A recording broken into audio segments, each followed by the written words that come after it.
नमो तस्स भगवतो अरहतो सम्मा सम्बुद्धस्स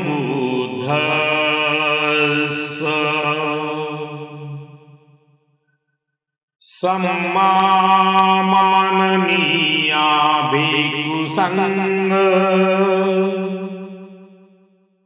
सब्बे उपासका उपासिकायोच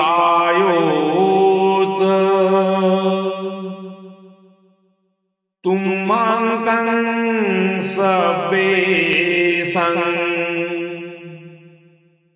धम्म विजय दिवस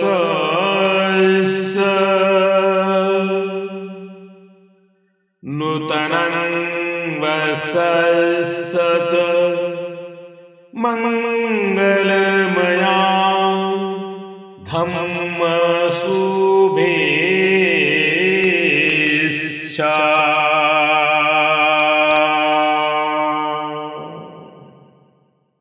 दुःखमुक्त जीवनमुक्त आहारात सम्यक संबुद्धांना माझा नमस्कार असो।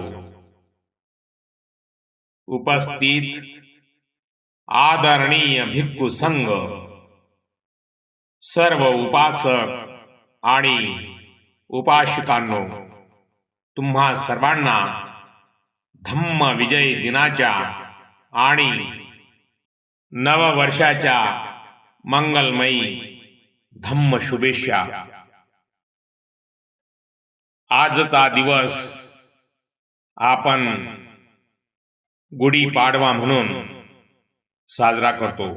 गुढी याचा अर्थ विजय होतो। आजचा हा दिवस केवळ एका ऋतूचे परिवर्तन नाही, तर तो मानवी इतिहासातील एका महान विजयाचा आणि परिवर्तनाचा साक्षीदार आहे, ज्याला आपण आज गुढी किंवा विजय ध्वज म्हणतो। त्याचे मूळ आपल्या गौरवशाली बौद्ध इतिहासात आणि धम्म परंपरेत दडलेले आहे। सुमारे 2300 वर्षापूर्वी सम्राट अशोकाने कलिंगचे भीषण युद्ध जिंकले, परंतु त्या युद्धात झालेला रक्तपात पाहून त्यांचे हृदय परिवर्तन झाले। त्यांनी रणांगणावरील हिंसक विजय नाकारला आणि भगवान बुद्धांच्या शांतीच्या मार्गाचा स्वीकार केला। सम्राट अशोकांनी त्यांच्या 13व्या मुख्य शिलालेखात स्पष्टपणे कोरले आहे, धम्म विजयो मुखमतो, अर्थात शस्त्राने मिळवलेल्या विजयापेक्षा धम्माने मिळवलेला विजय हाच सर्वात श्रेष्ठ विजय आहे। हा धम्म विजय साजरा करण्यासाठी संपूर्ण जम्बू द्वीपात आनंदाचे वातावरण निर्माण झाले।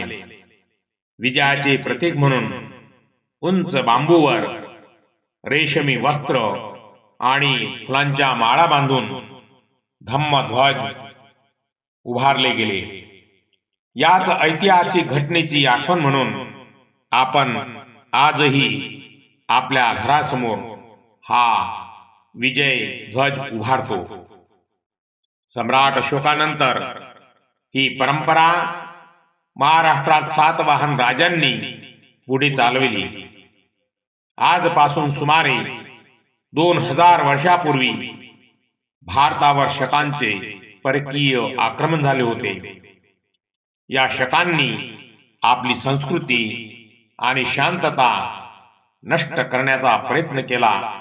अशा कठीण काळात सातवाहन वंशातील महान राजा गौतमी पुत्र सातकर्णी, ज्यांना शालिवाहन म्हणून ओळखले जाते, यांनी सामान्य जनतेला एकत्र केले। त्यांनी शकांचा पूर्णपणे पराभव करून आपल्या भूमीला मुक्त केले. या ऐतिहासिक विजयानंतर प्रजेने अतिशय आनंदाने आपल्या घरासमोर विजय पताका म्हणजेच गुढ्या उभारल्या. याच विजयामुळे शालिवाहन शक ही कालगणना सुरू झाली. गौतमी पुत्र सातकर्णी यांनी नाशिकच्या लेण्यांमध्ये धम्म कार्यासाठी मोठी दाने दिली आणि आपल्या नाण्यावर चैत्य आणि स्तूपाचे चिन्ह कोरून धम्माप्रती आपली निष्ठा व्यक्त केली. आपण जी गुढी उभारतो ती धम्माचा विजय, धम्म संस्कृतीची प्रतीकात्मक मांडणी आहे. बांबूची काठी ही धम्म मार्गाचा सरळ आणि भक्कम वाटचालीचे प्रतीक आहे. वस्त्र हे धम्मध्वजाचे प्रतीक असून मांगल्याची घोषणा करते. उलटा कलश म्हणजे तांब्या हा आकार प्रामुख्याने स्तूपाचे प्रतीक आहे. तो प्रज्ञा आणि शांततेचे प्रतीक मानला जातो. कडुलिंबाची पाने ज्याप्रमाणे कडुलिंब शरीर शुद्ध करते, तसा धम्म आपले मन शुद्ध करतो. उपासकांनो, सम्राट अशोकाचा विजय आणि सातवाहनांचा पराक्रम आपल्याला हेच शिकवतो की विजय हा नेहमी सत्याचा आणि धम्माचाच होतो. आज आपण हा धम्म विजय ध्वज उभारताना केवळ बाह्य उत्सव करू नये, तर आपल्या मनातील राग, द्वेष आणि अज्ञानावर विजय मिळवण्याचा संकल्प करावा. ज्याप्रमाणे निसर्ग जुनी पाने गाळून नवीन पालवी धारण करतो, त्याचप्रमाणे आपणही आपल्यातील वाईट विचारांचा त्याग करून धम्माच्या प्रकाशात नवीन जीवन सुरू करूया. धम्मो हवे रखंती धम्मचारी. जो धम्माचे आचरण करतो त्याचे रक्षण धम्मच करतो. ध्वज हा पाली भाषेतील ध्वज या शब्दाचा प्रतिशब्द आहे. विजयाचे प्रतीक किंवा एखाद्या मांगल्य कार्याची घोषणा करण्यासाठी जो ध्वज उभारला जातो त्याला ध्वज म्हणतात.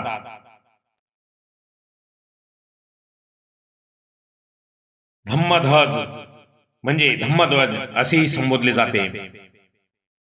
पताका हा शब्द पालीमध्ये लहान ध्वज किंवा निशाणीसाठी वापरला जातो. आनंदाच्या प्रसंगी रस्ते आणि घरे सजवण्यासाठी पताका लावल्या जात असत असा उल्लेख जातक कथांमध्ये येतो. यठ्ठी म्हणजे गुढी उभारण्यासाठी जो बांबू किंवा काठी वापरली जाते त्याला पालीमध्ये यठ्ठी म्हणतात. जसे की धम्म यठ्ठी म्हणजे धम्माची काठी किंवा स्तंभ, आधार. सम्राट अशोकाच्या शिलालेखात स्तंभासाठी थंब हा शब्द वापरला आहे. विजयाचे प्रतीक म्हणून उभा केलेला स्तंभ किंवा काठी या अर्थाने हा शब्द जवळचा आहे. गुढीला आपण धम्मध्वज, धम्माचा विजय ध्वज किंवा विजय पताका असे म्हणू शकतो. सातवाहन काळातील सर्वात मोठा आणि ऐतिहासिक विजय म्हणजे गौतमी पुत्र सातकर्णी यांनी परकीय शकांचा केलेला पराभव. हा विजय केवळ एका युद्धाचा विजय नव्हता, तर तो भारतीय संस्कृती आणि स्वाभिमानाचे पुनर्जीवन करणारा ठरला. सुमारे 2000 वर्षापूर्वी भारताच्या वायव्येकडून शक नावाच्या परकीय टोळ्यांनी आक्रमण केले होते. त्यांनी पश्चिम भारत आणि महाराष्ट्राच्या काही भागावर ताबा मिळवला होता. यामुळे स्थानिक व्यापार, संस्कृती आणि धम्म परंपरावर गदा आली होती. शकांचा क्षत्रप नहपान हा अत्यंत शक्तिशाली राजा होता. सातवाहन वंशातील 23वा राजा गौतमी पुत्र सातकर्णी यांनी विखुरलेल्या जनतेला एकत्र केले. त्यांनी केवळ सैन्यच उभारले नाही, तर लोकांमध्ये आत्मविश्वास जागवला. नाशिकच्या लेण्यामधील शिलालेखात त्यांचा उल्लेख आजही बघायला मिळतो. शका यवन पल्लव निषूदन. याचा अर्थ शकांचा नाश करणारा असा स्वाभिमानाने केला आहे. नाशिक जवळील जोगटथेंबी येथे हजारो चांदीची नाणी सापडलेली आहेत. ही नाणी मूळची शक राजा नोहपान याची होती, पण गौतमी पुत्र सातकर्णी यांनी युद्धात विजय मिळवल्यानंतर या नाण्यांवर स्वतःचे राजचिन्ह, चैत्य आणि स्तूप, सूर्य, चंद्र पुन्हा कोरले. या इतिहासातील पुनर्मुद्रित नाण्यांचा सर्वात मोठा पुरावा आहे, जो सातवाहनांच्या विजयाची साक्ष देतो. याच महान विजयाची आठवण म्हणून शालिवाहन शक कॅलेंडर सुरू झाले, जेव्हा गौतमी पुत्राने शकांचा पराभव करून आपल्या राज्याची राजधानी प्रतिष्ठान म्हणजे पैठण पुन्हा मुक्त केले. तेव्हा प्रजेने आनंदाने आपल्या घरासमोर विजय पताका म्हणजे गुढ्या उभारल्या. हा विजय म्हणजे अंधाराकडून प्रकाशाकडे आणि परकीय दास्यातून मुक्तीकडे जाणारा प्रवास होता, म्हणून त्याला नूतन वर्ष मानले गेले. उपासकांनो, ज्याप्रमाणे सम्राट अशोकांनी धम्म विजय मिळवला, त्याच परंपरेचा वारसा पुढे चालवत राजा गौतमीपुत्र सातकर्णी यांनी अन्यायाविरुद्ध आणि परकीय आक्रमणाविरुद्ध विजय मिळवला. त्यांनी नाण्यावर स्तूपाचे, चैत्याचे चिन्ह कोरून हे सिद्ध केले की हा विजय धम्माच्या आणि सत्याच्या आधारावर मिळवलेला आहे. आज आपण जी गुढी उभारतो ती याच ऐतिहासिक पराक्रमाची आणि आपल्या पूर्वजांच्या स्वाभिमानाची निशाणी आहे. या विजयानंतर सातवाहनांनी बौद्ध लेण्यांसाठी, उदाहरणार्थ नाशिक, कार्ले जे दान दिले आहे, त्याबद्दल आजही शिलालेखांवर स्पष्ट बघायला मिळते. गौतमी पुत्र सातकर्णी यांनी शकांचा पराभव केल्यानंतर नाशिकच्या लेण्यांमध्ये गुफा क्रमांक 3 महत्वाचे दान दिले. त्यांनी त्रिरश्मी पर्वतावरील नाशिक लेणी भिक्खू संघाला जमिनी दान दिल्या, जेणेकरून धम्माचे कार्य अविरत चालू राहावे. शिलालेखातील स्पष्ट शब्द आहेत की त्रि समुद्र तोय पीत वाहन, ज्याच्या घोड्यांनी तिन्ही समुद्राचे पाणी पिले आहे असे म्हटले आहे, तरीही त्यांनी स्वतःला धम्मरक्षक मानले. शकांवर विजय मिळवल्यानंतर राजाने उन्मत्त न होता बुद्धांच्या चरणी नतमस्तक होऊन लेण्यांसाठी दान दिले. हीच खरी धम्म संस्कृती आहे. लोणावळ्याजवळील कार्ले येथील चैत्यगृह हे भारतातील सर्वात मोठे आणि भव्य आहे. सिंहस्तंभ कार्ले चैत्याच्या बाहेर एक भव्य स्तंभ आहे, ज्यावर 4 सिंह आहेत. स्तंभ सातवाहन काळात धम्म विजयाचे प्रतीक म्हणून उभा करण्यात आला होता. या स्तंभावर सणासुदीला मोठे ध्वज लावले जात. आजही आपण गुढीच्या रूपाने तोच विजय, तोच धम्मध्वज आपल्या घरासमोर लावतो. सातवाहन राजांनी त्यांनी बौद्ध भिक्खूंना आणि लेण्यांना दिलेले हे दान धम्मातील धम्म सहिष्णुतेचे उत्तम उदाहरण आहे.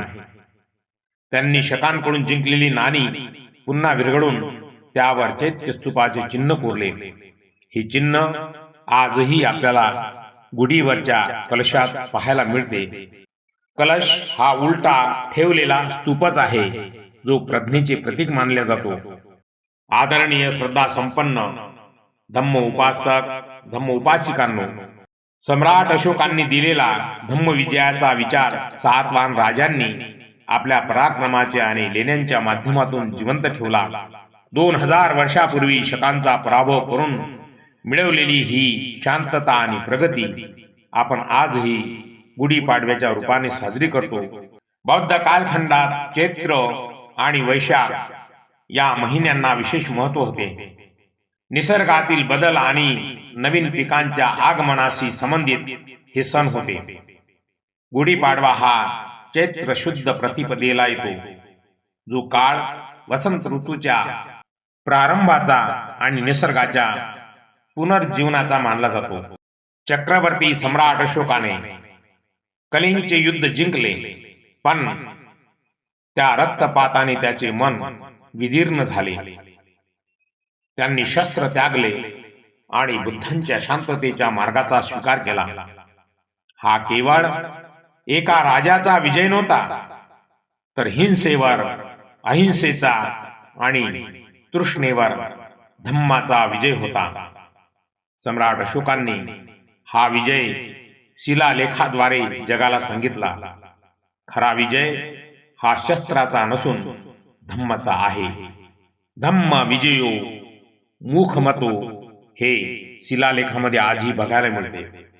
जेव्हा सम्राट अशोकांनी धम्म स्वीकारला आणि संपूर्ण आशिया खंडात बुद्धांचा संदेश पोहोचवण्याचे कार्य सुरू केले, तेव्हा ठिकठिकाणी विजयाचे प्रतीक म्हणून धम्म ध्वज लावण्यात आले. जुन्या परंपरेनुसार बांबूच्या टोकाला रेशमी वस्त्र बांधून त्यावर फुलांच्या माळा आणि मांगल्याचे प्रतीक म्हणून कलश, जो स्तूपाच्या आकाराचा असतो, लावून तो उंच उभारला जात असे.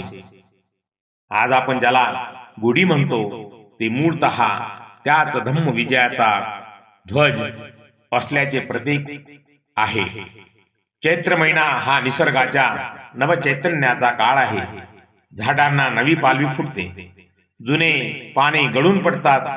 सम्राट अशोकाचा धम्म विजय सुद्धा मानवी जीवनातील अज्ञान आणि द्वेष गळून टाकून प्रेमाची नवी पालवी फुटण्याचा काळ होता. म्हणूनच हा दिवस नूतन वर्ष किंवा विजय दिन म्हणून साजरा करण्याची प्रथा पडली. आज गुढी उभारताना किंवा हा सण साजरा करताना आपण केवळ बाह्य उपचार करू नये, तर सम्राट अशोकाप्रमाणे आपल्या मनावर विजय मिळवण्याचा संकल्प करावा. द्वेषाने प्रेमावर विजय मिळवावा. अंधश्रद्धेवर विज्ञानाने म्हणजे प्रज्ञेने विजय मिळवावा. अधम्मावर धम्माचा विजय प्रस्थापित करावा. हाच खरा धम्म विजय आहे आणि हेच या सणाचे मूळ तत्व आहे. भिक्खू आणि उपासकांनो, ज्याप्रमाणे निसर्ग दरवर्षी जुने पान गाळून नवीन रूप धारण करतो, त्याचप्रमाणे आपणही आपल्यातील वाईट विचारांचा त्याग करून धम्माच्या प्रकाशात नवीन जीवन सुरू करूया. सम्राट अशोकाचा धम्म विजय हाच मानवाच्या कल्याणाचा मार्ग आहे. सम्राट अशोकाचे शिलालेख हे केवळ दगडी कोरीव काम नसून ते धम्म विजयाचे जिवंत पुरावे आहेत. धम्म विजयाची घोषणा ही 13व्या मुख्य शिलालेखामध्ये कोरली आहे. हा सम्राट अशोकाचा सर्वात महत्वाचा शिलालेख मानला जातो. यात कलिंग युद्धाचा पश्चाताप आणि त्यानंतर त्यांनी स्वीकारलेल्या धम्म विजयाचे वर्णन आहे. या शिलालेखात सम्राट अशोक सर्व विचारांच्या आणि संप्रदायाच्या लोकांना आदर करण्याचा संदेश देतात. सम्राट अशोकाने रस्ते बांधले, विहिरी खोदल्या आणि ठिकठिकाणी सावलीसाठी झाडे लावली. त्यांनी प्राण्यांच्या शिकारीवरही बंदी घातली. धम्म केवळ उपासनेत नाही, तर तो सेवेत आहे.